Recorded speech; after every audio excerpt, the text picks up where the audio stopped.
There are ways to minimize scars following a surgery.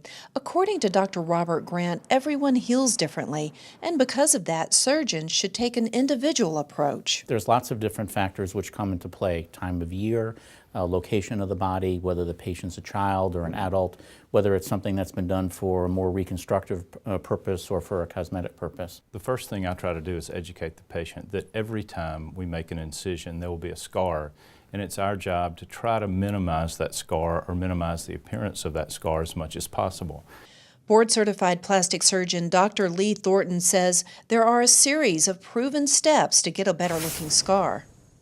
Number 1, initially minimize tension and keep pressure over the scar with the surgical dressings. Number 2, early on keep the scar clean to prevent infection. Number 3 is keeping your scar out of the sun.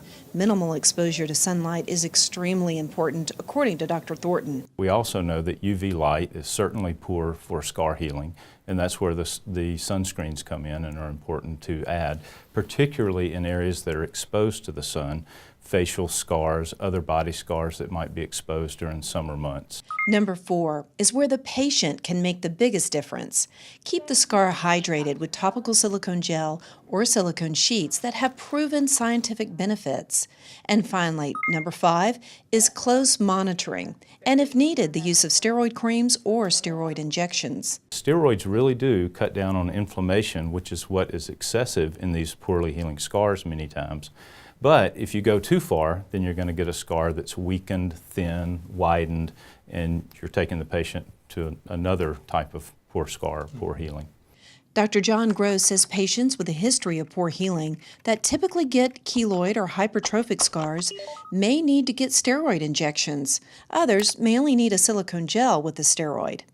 If it's a patient that has a very favorable skin type and no prior poor history, then you might observe them and wait, and if they have a normal healing response, then maybe just stick with the plain silicone preparation. Surgeons say manufacturers are making it easier than ever for the patients by combining sunscreens and steroids with silicone.